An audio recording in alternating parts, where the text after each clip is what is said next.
So I'm going to start with a song that I'm not going to sing. Boo. I know. But, if you'd like to try afterwards, that's fine. And it's a song from one of the early Buddhist nuns, the early Buddhist followers of the Buddha. And this is what she says. She says, "The whole world is burning. The whole world is in flames. The whole world is blazing. The whole world shakes. But the Buddha taught me the unshakable way.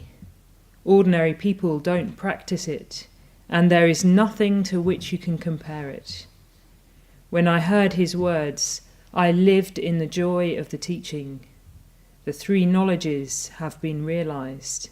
The Buddha's teaching has been done. The great dark is torn apart." So in that song of this early follower of the Buddha, she has two visions. The first vision is a vision of the world in flames. And I know the theme of this weekend is metta blazing like the sun, but these are not the flames of metta. These are the flames of greed and hatred. And in this world on fire, this shaking, trembling world, nothing stays still. Everything is on fire. Everything is in a process of transformation.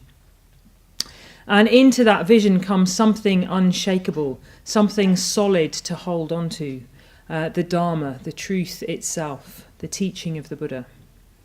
And she says she lives in deep joy and happiness.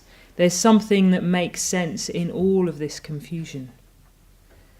And she also has another image, a vision of darkness, a vision of the darkness of ignorance. And into that darkness, into that great darkness, comes a tear, like a veil being torn apart, letting in the light.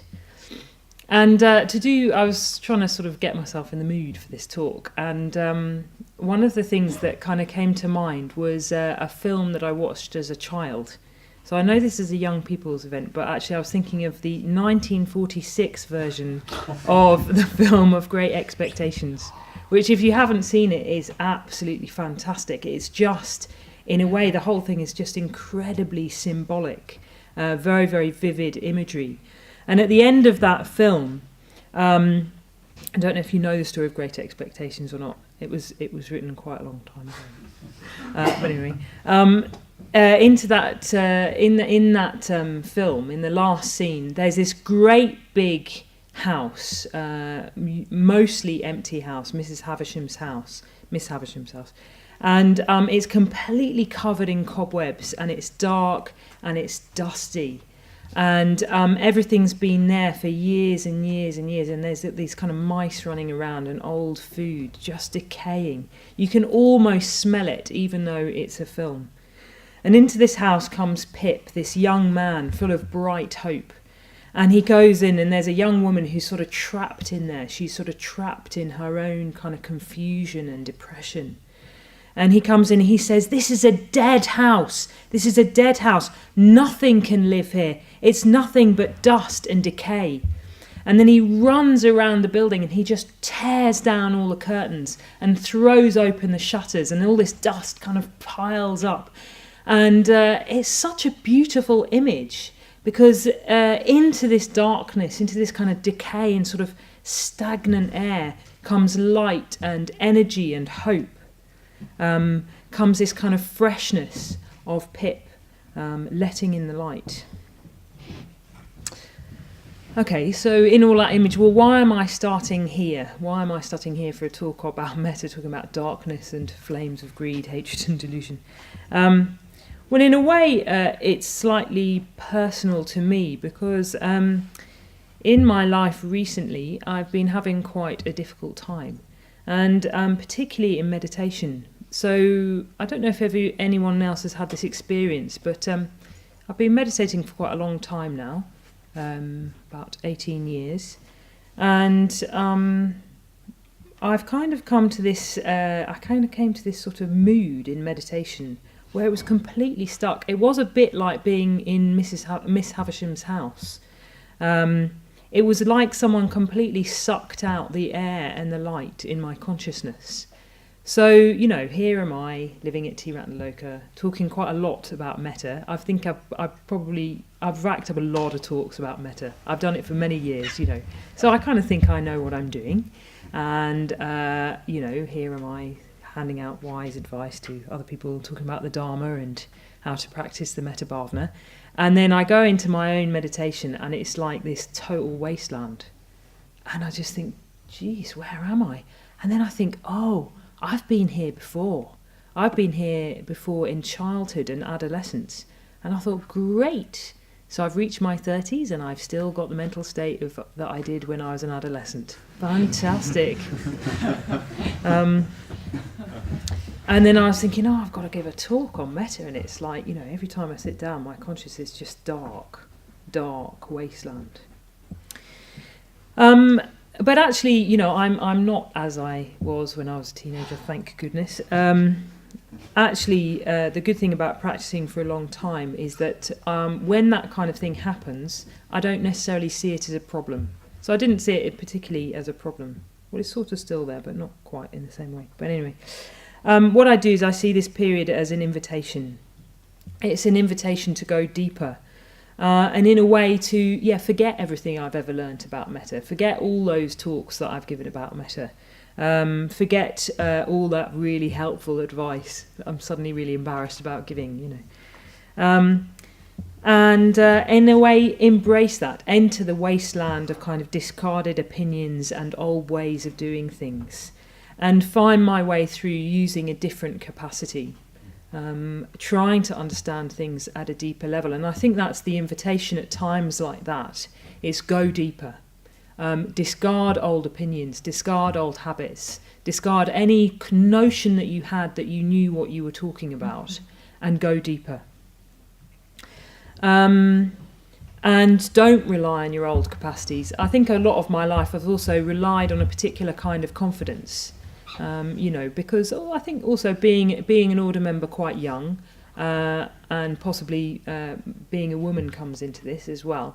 I've always felt a little bit like I had to fight to make my case. I've had to kind of stand up and say, I'm going to do this. I'm not going to not do it just because I'm young and a bit embarrassed or shy. I was actually very, very shy when I was at school. But I didn't want to sort of just settle in that. I really wanted to kind of make myself heard. And a lot of that took a particular kind of confidence, which actually I don't really want to rely on anymore. Kind of also a sort of arrogance that I knew better than other people and that I was right. And I think in a way, you can't rely on that forever. It's quite good for a while, but sometimes you just got to go deeper and look deeper in your own experience. And of course, it's that time of the year as well. I was thinking about this time of the year where it's the time of year to descend, to go into that kind of darkness, to go into one's own experience and really reflect. So that's what I decided to do. I decided to really reflect, well, what is this? And in a way, what is metta? And that's particular to my own experience at the moment, at a particular time in my life and my practice. But I think in a way we all have those times in our lives to greater or lesser extent. So Singer Manis and I were talking about earlier about relationships breaking up. I think in one sense a relationship breaking up is like this terrible disaster and it's all awful. In another sense it's also an invitation. It's an invitation to go deeper and really evaluate what your life is about and who you are on your own, and what you want to do. There's a kind of incredible freedom actually in breaking up in a relationship as well. So, it'd be good not to fill it up too quickly. Not that I've ever followed that advice myself, but there we go. I hear it's a great thing. But yeah, there's other things, maybe there's a change in career or, maybe in a way you kind of set up your life the way you think you want it. And then you suddenly stand back and think, well, is this it? You've had a certain assumptions about the way things are and where your life is going. And then you kind of turn around and think, great, okay, so what's next, And maybe you look around and you see your house is a little bit dusty. and a bit stagnant, and there's not much life or air going through it. And you have to think, okay, well, what next? How do I open the windows? How do I open the shutters? Maybe I need to look out the window a little bit. So my experience is particular to me at this stage in my life, but I think we all have those periods in our lives at different times. And I think they're potentially fruitful. I think they're potentially fruitful in the sense of a deeper transformation, even if sometimes that potential feels very boring and tedious and sometimes filled with despair. Actually, it's quite a fruitful time. There's this wonderful paper written by an order member called Arloka, where he says in it, in 1976, which is the year he got ordained, I formally committed myself to a course of action about which I had a whole jumble of ideas. None of these have really turned out to be of much use, except their gradual abandonment has provided a path of debris, offering the consolation that I have actually moved from where I started. In short, the practice of the Dharma, or my attempted practice at least, has not turned out to be remotely what I thought it might be like, I'm pleased to say. Because in a sense, wouldn't it be terrible if life just turned out the way we expected it? Because then it would just be limited by imaginations, and often our imaginations just don't know hardly a fraction of what we're capable of. So let's not have lives that just turn out like we expect them to. Let's have a completely different life. Let's open our horizons again and again and again and again and again. And, maybe part of opening our horizons is actually going back to the burning world and the great dark, and tearing down the veils, and not just relying on our own ideas about what metta is, about who we are, what our potential is, but actually searching in the fire, searching in the darkness. And there's actually a story that I wanted to tell you about that relates to this from the time of the Buddha. And it's a story from when the Buddha was very recently enlightened. And so, you get the impression at the time he'd had this very, very overwhelming experience, complete revolution of consciousness. And he hadn't set up a Sangha at that point. So this whole idea of kind of monks and nuns and the whole way we think about Buddhism at this time, it wasn't like that at that time. It was just the Buddha walking around northern India talking to people. And the story is that there was a rich merchant's son called Yasa, and we get the impression he was maybe in his late teens, maybe his early 20s. And being a rich merchant's son, he had a big party. And in this party, apparently, he had lots of female musicians. This was the height of pleasure and decadence at the time of the Buddha, is to have musicians with no men amongst them playing music to you all night. And so he invited around his friends, he had this big party, and he had an experience which I'm sure a lot of us have had, which is that they had this big party, they all kind of went to sleep where they were, and then he woke up in the middle of the night, and what he saw was just horrible, because what he saw was all these female musicians with no men among them, dribbling and snoring. It kind of smelt, the lights were still on, but it had that kind of grimy, sticky atmosphere all around the palace. All his friends were kind of draped everywhere. And the whole thing, he just looked around and it was basically just mess and carnage. And no beauty there at all. So some of you might have had that experience. I wouldn't like to assume. That kind of experience where you wake up in the morning and you think, where actually am I? And who are these people? They looked really great last night and we were having a great time, but they really don't look so good now. And of course what Yasa does at that point is he just completely freaks. And he just runs out of the palace going, it's frightening, it's horrible, it's frightening, it's horrible. And he just legs it basically out of the palace, out of the city and into the park. So it's going to be very, very early in the morning. Well, maybe not that early, but it's more, but before most people have got up. He's sort of seeing the morning from the other side, if you like. And he goes into the park and just running again, sort of saying again and again, it's frightening, it's horrible, it's frightening, it's horrible. And he goes and he suddenly sees this image. He sees someone in the park who's completely still. One of the qualities of the Buddha that they talk about is he stands completely within himself. So there's no kind of looking to other people for approval or looking around him to get some sort of sense of identity. He's just still in himself. And the Buddha's very mindfully just walking up and down with his eyes slightly focused on the floor. But this incredible sense of sort of energy and presence and sort of vibrancy. And Yasa just stops. He just stops when he sees the Buddha. And the Buddha turns to him and he looks at him with his elephant gaze. You know, the Buddha was meant to look with this gaze that completely took you in. He turned his whole being towards Yasa. And he said, this is not frightening. This is not horrible. And Yasa says, no, it's not. And then they sit down next to each other and just start talking. This was before the Buddha invented all those lists. He just talked to Yasa. He just told him the way things are. And Yasa became, he became an enlightened being. So yes, in a way, that was that experience of Yasa. He also had that time when he saw this house. He saw the crowded and dusty house. He longed for the open air. He longed for freedom. He longed for a different way of being.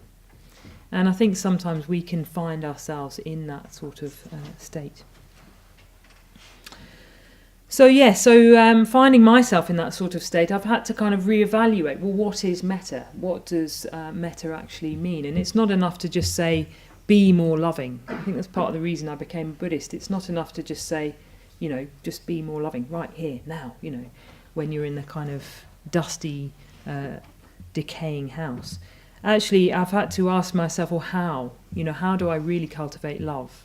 And that's, again, why I became a Buddhist, is because Buddhism teaches a path. It's not just about saying to people, be more loving. It teaches you how. Where is the path? Where is the unshakable way? So I've had to go back to the beginning and in a way had to look deeply at my own experience to find out what metta really is, really sort of search for it in that darkness. And I think to do that process, what I've had to do is just go back to my own awareness, go back to awareness itself. Because whatever's going on for you, you can always practice awareness. You can always come back to your own experience and just look. And going back to sort of mindfulness, we tend to think of mindfulness, I know in a lot of modern understanding of mindfulness, particularly in secular mindfulness, is that mindfulness is bare attention of the present moment, as it's sometimes called. So you're just aware, like right now. I always find this a bit sort of anxiety provoking, actually, to be aware right now. So I think, oh, it's gone, it's gone, no, be aware right now. Oh, no. Good.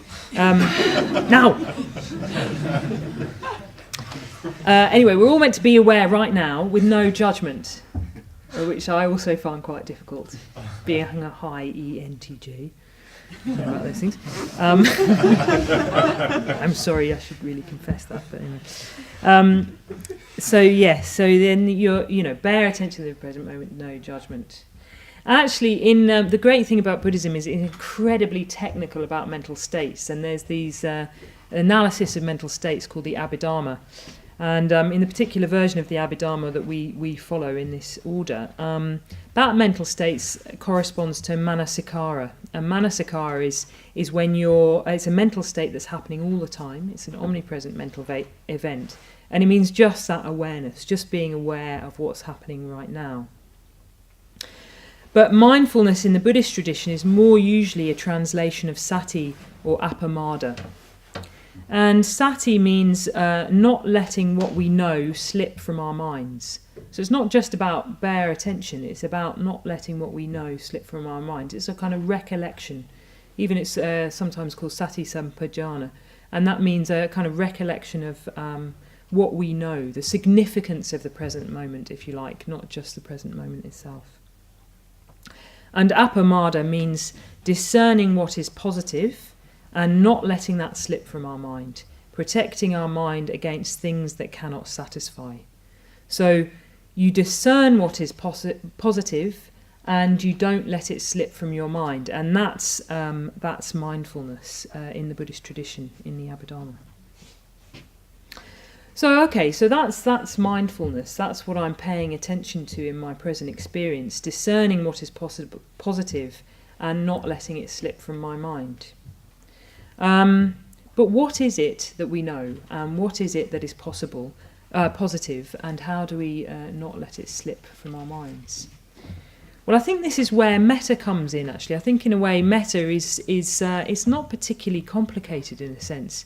It's just a particular function of awareness or quality even of awareness. And what I did is that when I looked in my experience, I noticed that all the time there was a seed of liberation. All the time there was a longing for my own liberation and the liberation of others. All the time there was a longing for transformation. So even if I was in the kind of real pit of this dark wasteland, there was a longing to be out of it. And it was that longing that was the seed of metta, and a longing for other people as well, for them to be out of it, for them to experience positive mental states, if you like. And in a way, that's what is positive in my experience, and it's always there. The seed of it is always there. There was a time when I was feeling quite a lot of ill will, actually, which is a deeply unpleasant mental state to be in. It's just awful. It's worse than anyone else can do to you, is to be in a state of ill will. And what I noticed, I was thinking, oh no, look, I'm just like, in this kind of really toxic swamp. What am I going to do with this? And actually I thought, well, I am in that, but there's also a desire not to be in that state. And it's that desire, that slight glimpse, a seed of not wanting to be in that experience, of wanting to be in connection with that person, that really is the seed of metta. In a way, that's what metta is. It's that longing to transcend, that longing for transformation, that longing to be in connection both with our own experience and with the experience of others. There's a very, very beautiful sutra, Buddhist teaching from the Mahayana tradition, where it said, "Truly, a tiny sparrow emerging from the membrane of an egg, without the shell fully broken and without stepping out of the egg, utters just a sparrow's cry. Even so, Manjushri, a bodhisattva wrapped in the membrane of ignorance, without breaking the delusion of self, or stepping out of the triple world, utters the cry of a Buddha, the cry of Shunyata, unconditioned and unconfined." And I think that's what I noticed in my experience. Whatever the experience was, there was the cry of Shunyata, which means reality, which means, in a way, openness and the truth, the cry of the truth, unconditioned and unconfined. And if I could focus on that and not let that slip from my mind, the veil was torn open. So in a way, I think that's appamada. That's which is also a kind of function. Metta is a function of appamada. It's knowing, seeing what is positive, and not letting that slip from our minds. And Bhante Sangharakshita makes the point that appamada is a process. It's a movement or activity, not a quality that one has achieved. Which basically means you're doing it all the time. It's not something you can just rest, like I'm either a loving person or I'm not, or I'm in a state of metta or I'm not. It's something that we have to keep coming back to. We have to keep finding what's positive in our experience, hold that in our mind and dwell on that. And that's bhavana. The way the Buddha described it is whatever you dwell on, that becomes the inclination of your mind. So if you dwell on that kind of positive urge for transcendence, that becomes the inclination of your mind. And if we focus on that, we protect our mind from anything that cannot satisfy us, or even anything that harms us. There's a lovely reading from Padmasambhava where he says, "For the child who knows his way, everything he carries along the path is harmless. Nothing will harm him." And it's that kind of image, you are whatever your experience is, but you pick up that which is harmless, which actually helps you, and you discard anything that harms you. But of course we can go further than that, because that's the seed of metta in our experience, but we can carry it outward. We can carry out this metta. And we can carry it out in different directions, allow it to flow in different directions. So in 1968, Sangharakshita gave a series of lectures on the Noble Eightfold Path. She was originally called Vision and Transformation, but I think it's gone back to being called the Noble Eightfold Path. And in that series of lectures, Sangharakshita talks about 4 dimensions of awareness. And I was thinking, well, in a way, if metta is a particular quality of awareness, then we can take that metta out into those 4 dimensions of awareness. In a way, they're not just 4 dimensions of awareness, they're 4 dimensions of metta. And I like to think of those 4 dimensions of awareness as just metta radiating out in different directions, whatever we're aware of. So whatever we bring our attention to, that we can bring metta to as well. The quality of metta radiating out in all directions. So I'm just going to talk about those 4 areas. So the first one is metta towards the environment. So again, if metta is about just starting with awareness, well, we can start by being just aware of the world around us. And of course, the world today is so distracted by music, constant flow of music, the internet, shops, phones on all the time. I actually had a dream last night that everyone here was sitting on these rows of tables and we were all playing with our gadgets. So none of us were talking to each other, which is quite a modern thing. So none of us were talking to each other. We were just on our iPhones and Macs and iPads and whatever it was. We all had different gadgets. And then these armed robbers came in. And I looked up and I was like, oh, wow, there's these armed robbers. But I could kind of feel my attention just going back to my phone. And then the person next to me said, wow, there's armed robbers here and no one's even noticed. And I was like, yeah, whatever. And then they kind of left. These armed robbers got completely confused. So it's not quite the response they wanted. Anyway, so don't worry, your iPad is safe. Anyway, there we go. But I thought, well, that's what happens, isn't it? We're so kind of absorbed in our sort of own lives and our own technological equipment and whatever it is, that our senses are just dulled. And then what happens is we start to look at the world around us just in terms of what we can get. That things become to us just something that gets in our way or helps us, or we want it or we don't want it. And it's all about us. So we have this relationship with the world outside of this us that's just about us and our mental states.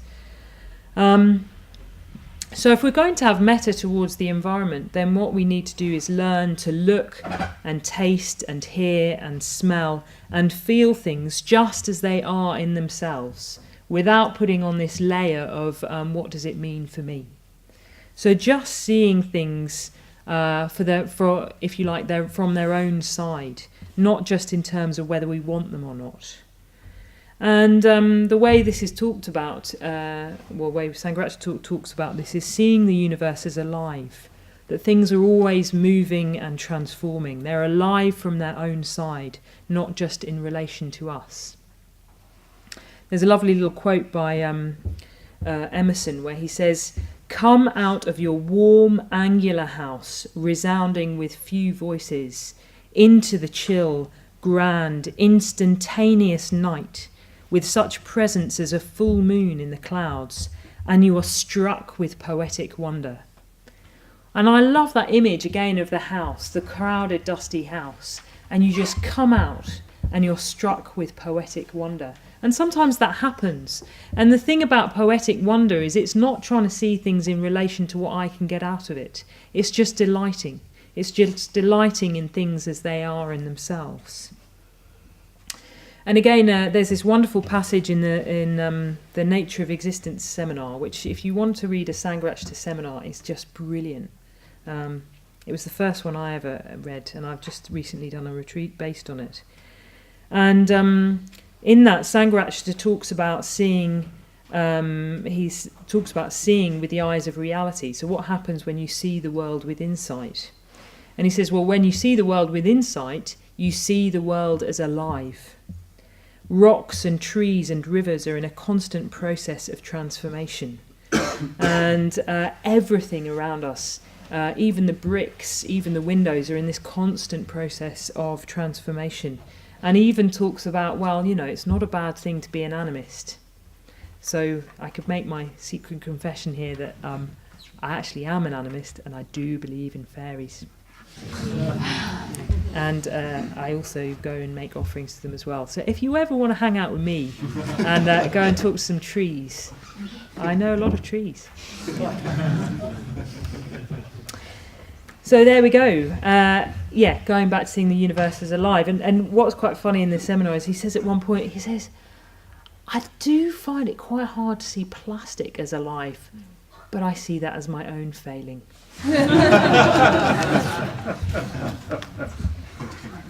So of course when we see the universe as alive, when we see the environment as alive and constantly transforming, we want it to be free. We don't want to stand in the way of its transformation. And I think this is metta in action to the environment, is doing everything we can to get out of the way of the universe's own aliveness, and not to relate to it on the basis of our own wants and what we can get out of it. And of course, you know, a lot of us grew up with a lot of emphasis on this in our education and practical steps to make some effort to protect the environment. And I think we need to make those choices in our lives to enable the environment to remain free. You know, we've inherited a big mess, basically. And young people are the people who are going to solve that mess, because we can't rely on the older generation. And I think in a way, the biggest mess, or what the mess really starts from, is the attitude that my wants come first, and the environment is an object that I can either have or reject, but it's all in relation to me and what I want. So I think relating on the basis of metta is a longing in a way for the liberation of the world around us. The liberation actually primarily from human craving and the destructive nature of human craving. And how best to do that, how best to liberate the environment, I don't know. And I know that a lot of people here know more than me. I was talking to Joe and Cara particularly, do a lot of work in this area, and anti-fracking movements and things like that. But I think what I also see is the main thing we need to do is start by seeing the world as alive and not ours to have. And on the basis of that intention, to get out of its way. And that's the fundamental basis of positive action in the environment, to see the universe as alive and to want to get out of its way. So that's metta towards the environment, but the second dimension of metta is metta towards ourselves. So again, if metta is about awareness, we can start by just being aware of ourselves. Are aware of our body, whether we're standing, sitting, moving, breathing, whatever's going on for us in our physical experience, which is, you know, one of the most stable elements of our experience, because the rest of it is our mind, and as we know, our mind is changing all the time. So it's becoming aware of our feelings, pleasant, painful, neutral, bored, happy, sad, aversion, fear, anxiety, jealousy, desire, love, delight, whatever it is, just being aware of the simple feelings and the more complex emotions. And also our thoughts. As we all know, when we start to meditate, what the first thing we notice is just how unruly our minds are. just boinging this way and that. The play of our mind that moves in that direction and then moves in this direction. And our conditioning. It's very important to be aware of one's conditioning. And the direction of our actions that move in accordance to patterns laid down previously, particularly in early life. And to look at our whole conditioning, our gender conditioning, our age conditioning, our family conditioning, our national conditioning, our cultural conditioning, our educational conditioning, all those things that determine the patterns by which we act. So when we're really aware of these things, when we're aware of our body, our feelings, our thoughts, our conditioning, well, what do we see? Well, we start to see that we also are alive. We also are in a constant process of transformation. And within that is a longing for positive transformation, a longing to connect with our higher potential. And I think this is self-metta. It comes out in the phrase in the Metta Bhavana, may I progress. And sometimes, just as it is with the environment, I think sometimes that means getting out of our own way and protecting ourselves from things that don't satisfy. And again, looking in our experience for that longing to grow, for that longing to develop, that cry of shunyata, unconditioned and unconfined. And I was thinking about this because I've come across quite a sort of strange idea about self-metta. And the strange idea about self-metta that I've encountered is that you have to deserve it in some way, that you have to be good, or you have to go through your merits and rejoice in your merits, which I'm sure you all have many merits. But in a way, that's kind of not the point, because sometimes it's quite difficult to really be in contact with those merits. And you don't have to be good to love yourself. You don't have to be positive or happy or really bubbly on that occasion. And self-metta doesn't have to feel particularly lovely or bubbly or like you want to jump up and down or give yourself a big hug or something. Mind you, I've got a slight aversion to hugs, so I'm working on it. So there we go. Actually, I think what self-metta is finding that intention to grow whatever our state is. It's it's finding that longing for transformation, whatever state we're in. It's recognising that we're growing vibrant human beings with great potential, with limitless potential, and actually cultivating a love based on that. May I grow, may I develop. And actually can feel quite serious sometimes. Sometimes it can feel bright and positive, and sometimes it can feel quite serious. But I think in a way that is self-metta. It's finding the longing for freedom in a real awareness of ourselves, in our body, our feelings, our thoughts and our conditions, or conditioning, and really finding that longing for transformation. And I think if we've got that real longing for transformation in our own lives, that expresses itself in a dedication to spiritual practice. So I think self-metta, we know if we've got self-metta because we start to want to enter onto that kind of urgent quest to grow and do everything necessary to contribute to our own development. And I think that's self-metta. When I really think, oh yeah, someone's really got self-metta, what I see is that they see themselves as alive and they want to enable their own growth. And how we enable our own growth changes. But I think sometimes we have to be prepared to take risks. We have to be prepared to take risks for our own growth. So I know that when I was thinking about moving to Tiratnaloka,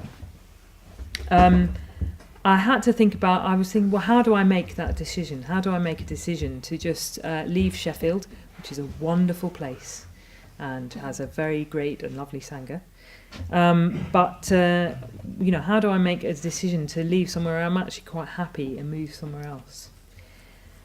And I decided it kind of came down to three things. One of them was my own personal happiness. So I don't think it's going to help anyone if you don't just get enough pleasure in your life.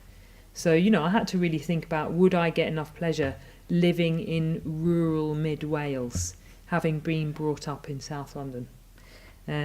So I had to think about that. Would I be happy? And I actually decided that I would be, because I'm basically happy if I can practice the Dharma and I've got friends. So I've got friends, I can practice the Dharma, I'm pretty much all right. So I thought about my own happiness, and then I also thought about, well, what would contribute to my spiritual development? Because in a way, I think that's a very important consideration when we're taking in our own lifestyle choices. How would it contribute to my own growth?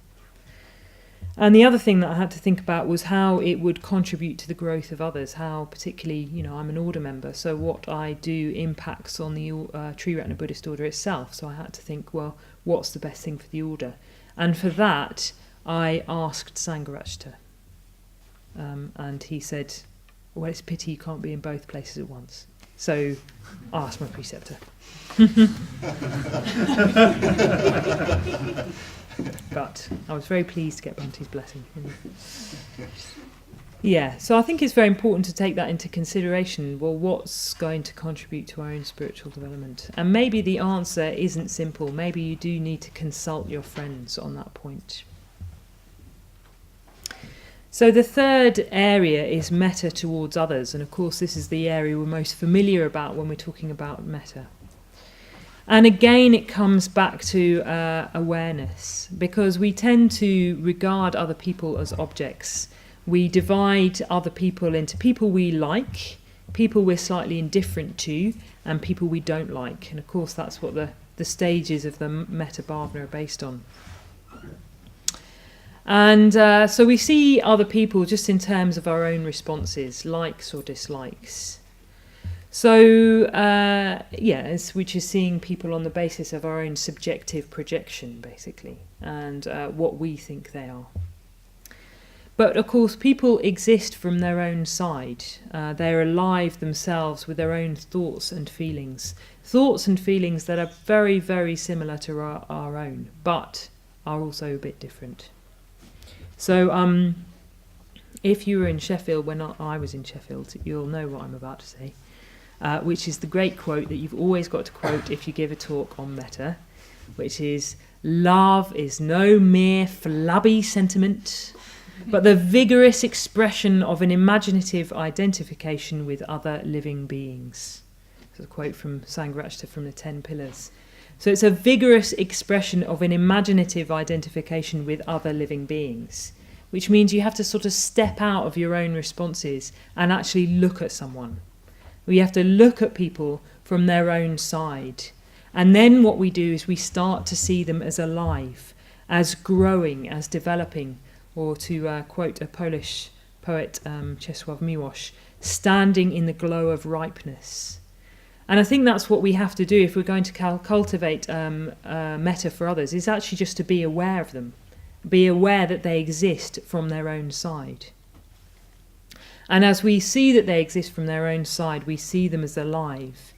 And as we see people as alive, as growing, as developing, then we have a longing for their growth, and we have a desire to get out of their way so that they can grow. And it relates very much to a vision that the Buddha had after his enlightenment. Apparently, the Buddha's enlightenment wasn't just one idea, that suddenly flashed into his consciousness and that was it. It actually took a number of weeks for it to unfold in different directions. So he sat in meditation for a number of weeks, allowing his enlightenment experience to unfold in his consciousness. And what he saw was that he saw that all beings are like lotuses emerging from the mud of existence.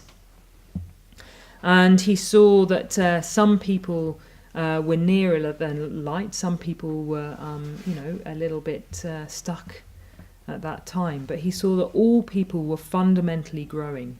And it said that he shook with a kind of sympathy for living beings, these growing, developing living beings, longing for the light. And when the Buddha saw that vision, something extraordinary happened. So you might not think this is extraordinary, but you've got to put it in perspective. When the Buddha saw that all beings were like lotuses growing into the light, he got up and he walked. And that was quite actually unusual at the time in India, because a lot of the kind of religious teachers, they would realise something and then they would wait for teachers to come to for disciples to come to them. So it was actually Dr. Ambedkar who made this point, that when the Buddha had that vision of all beings' potential, of all beings in fundamentally growing towards the light, he got up and he walked.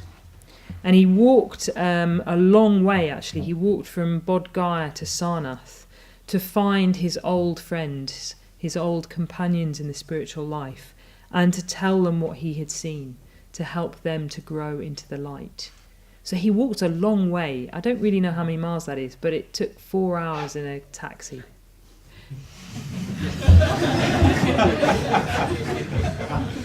It was a long way. And he walked that walk in May, so it was very, very hot. Anyway, so he did that, and he did that out of gratitude to his friends. So I think in a way sometimes we're in the same position. When we see the potential of others, when we see the potential of our friends, we have to walk. We have to walk out of our comfortable world, out of our angular, dusty house, and into the stormy night. And we have to do that to give people the gift of the Dharma. And so some of us, I say the stormy night because it's really tempting not to go to the Buddhist centre in winter. Because it's kind of wet and a bit cold, and you could be staying at home reading a book, and you could be staying reading at home a book, and it will be really good for my spiritual development. But actually, it's out of gratitude that we walk. It's out of gratitude to our friends. And it can start by just simple things like helping out at the Buddhist centre, just being there at the Buddhist centre and being friendly to people, particularly to other young people who might feel a bit nervous and you might be able to connect with. And some of us will walk out even further than that and take the Dharma out further than that. I know a lot of you are involved in outreach classes. And maybe there's further to go into unknown areas. Areas that even I haven't thought of yet, none of us have thought of yet. And it's important that we do that, because otherwise the Dharma will die out.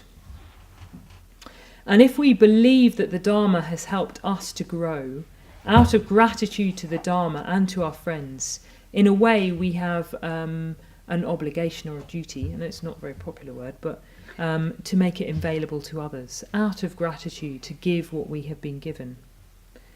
Because, of course, what we see when we see the world is there is so much suffering, and largely it's to do with people's own mental states and not seeing their potential, living in that burning world and not being able to see a way out. And we can give them something. We can give them something that will help show them the way out. And maybe what we can give them is even just a bit of friendliness, even a bit of human connection. I don't think we can underestimate what it gives someone just to be able to look at them. Because a lot of people have gone through most of their lives without anyone taking them seriously. So I'm talking about my own experience there, and arriving at the Buddhist centre at 17, and people looked at me and they talked to me and they took me seriously. And that had such a profound effect on me, because no one had taken me seriously before. And we used to stay up late into the night talking about philosophy and all sorts of things. And it's probably complete garbage, but and I probably wasn't making any sense. But it was the fact that they were there, they looked at me, they took me seriously, that just changed my whole life. So we could do that for other people. And I think, it is very interesting being at Adhisthana. I was here at the opening, and I got this very, very strong sense this is our retreat centre.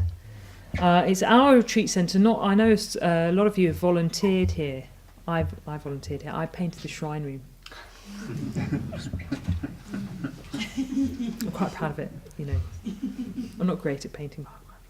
Anyway, so a lot of us volunteered here. We worked here. But even if you didn't, it's still yours. It's very much an atmosphere at Adhisthana that it's our retreat centre.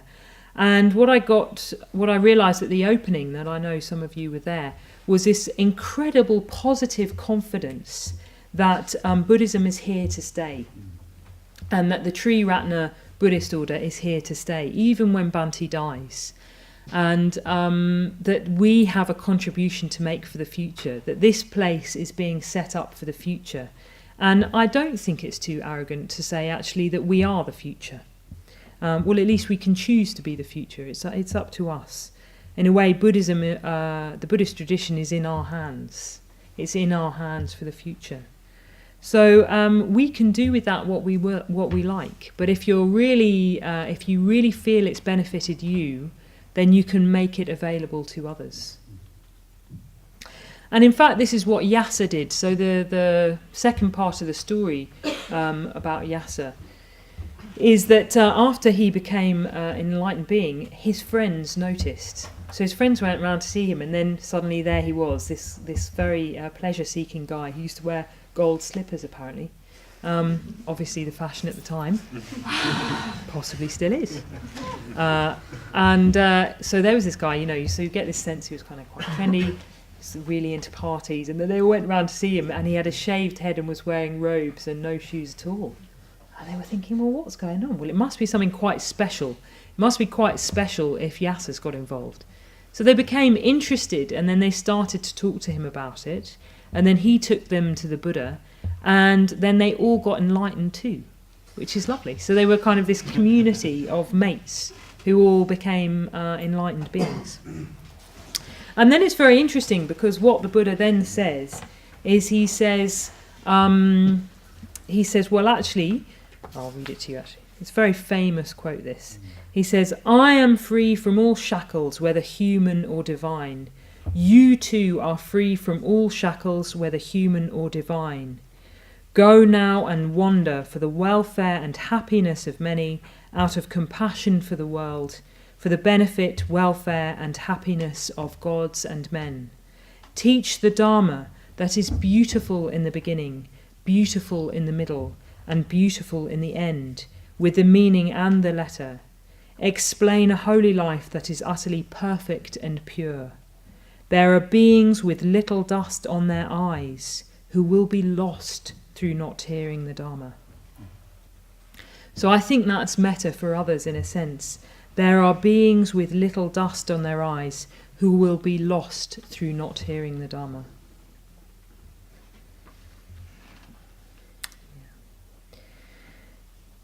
So the last dimension of metta is metta towards reality itself. And in a way, this isn't different from the other dimensions of metta, because if we're aware of our environment, ourselves and others, we are aware of reality itself, because reality itself, of course, is not some sort of separate realm. It's here, it's now. It's a way of seeing things. It's seeing the world with new eyes and seeing into reality right here and now, directly and non-conceptually. But again, it's another thing. It's a sort of peculiar thing to just be aware of reality. Like, right, okay, be aware now, it's here now. No, it's there. Oh no, it's here. You can't just be aware of reality right now, because unless you're having a kind of vision into the way things are, because what you end up doing is you end up just thinking about reality, which is a different thing. And of course it's useful, but thinking about reality is not the same as seeing reality. It's ideas about reality rather than reality itself. So if we're going to actually see reality itself, we have to be aware of the reality expressing itself through an object of awareness. Which is a bit of a complicated sentence, I now realise. But it's a bit like, well, we have to look deeply at things. We have to look deeply at things, well, our environment, ourselves and others, and see the reality which they're expressing. Look beyond the object, the reality behind. What is the reality it's expressing? And the most useful way in the Buddhist tradition to do this is to look at the figure of the Buddha himself. Because in a way you could see the Buddha as reality embodied in a human being, in a human life. And so to look at the life of the Buddha is to really understand, you get a flavour of how reality expresses itself. So all the stories about the Buddha express the behaviour of someone who has seen reality, who's seen into reality. And if we reflect on the stories of the Buddha, we get a flavour of that reality. And then what happens is the Buddha becomes alive. He becomes beautiful. And we see enlightenment not as just some sort of static state, not just an idea or a set of ideas about reality, but enlightenment as irreversibly creative, as Sangharakshita calls it. So how are we going to have metta towards that?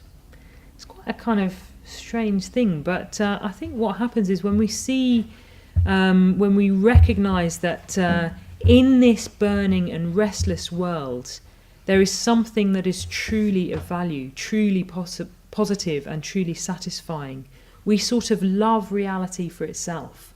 We sort of love the potential irreversible creativity that exists within reality, that whenever conditions are ripe, a Buddha will arise, that it's possible. I think that's what we love when we see reality. We love the fact that enlightenment is possible.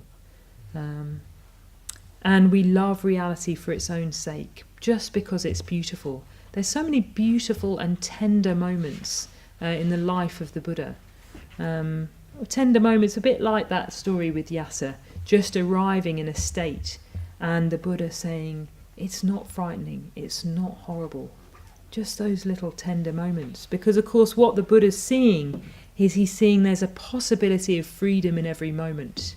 No matter what your state you're in. You know, here's Yasa, a bit of a mess actually. And I really sympathise with that because I feel like I was a bit of a mess when I was 17. Probably still am in some ways, but I was a real mess when I was 17. And, you know, just to have that kind of solid presence, this is not frightening, this is not horrible. You know, for me that was the men's community in South London. This is not frightening, this is not horrible. It's possible to grow, it's possible to transform, it's possible even to be liberated. And it doesn't matter what sex you are or age you are or cultural background you're from or educational standards that you've reached or anything like that. It's possible.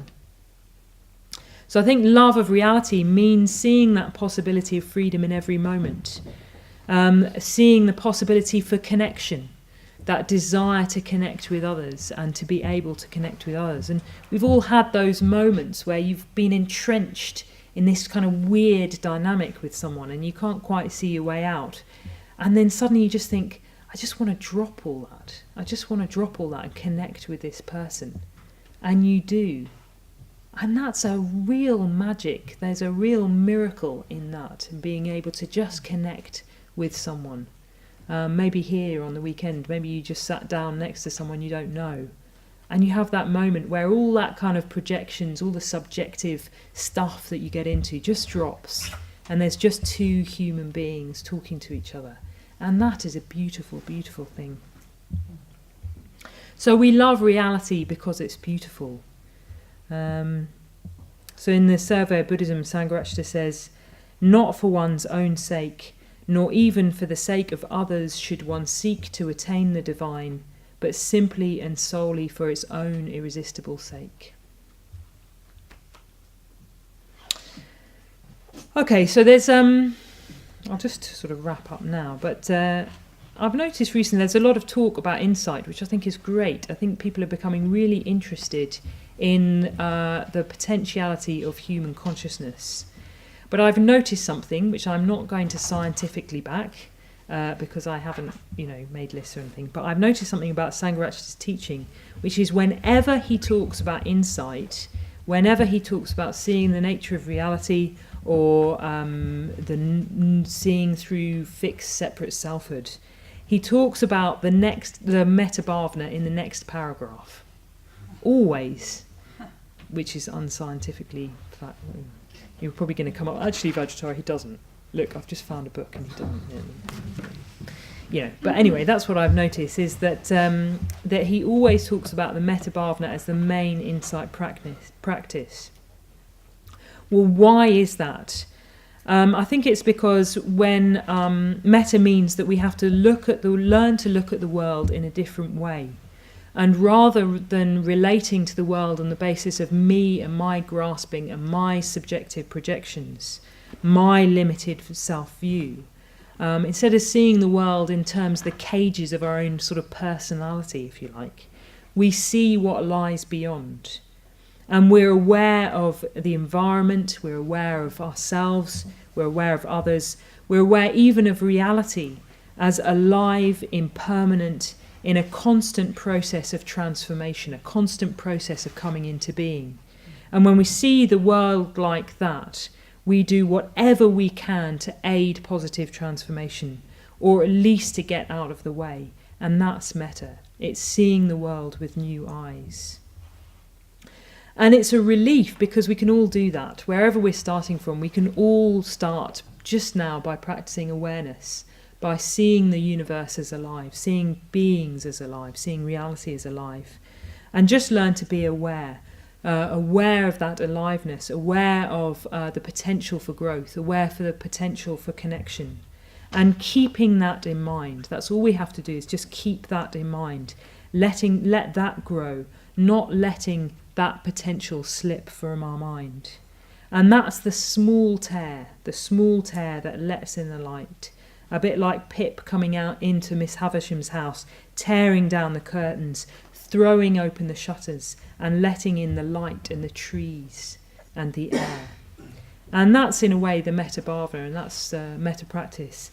And that's how we practice metta, not just for ourselves, of course, but for everyone and everything.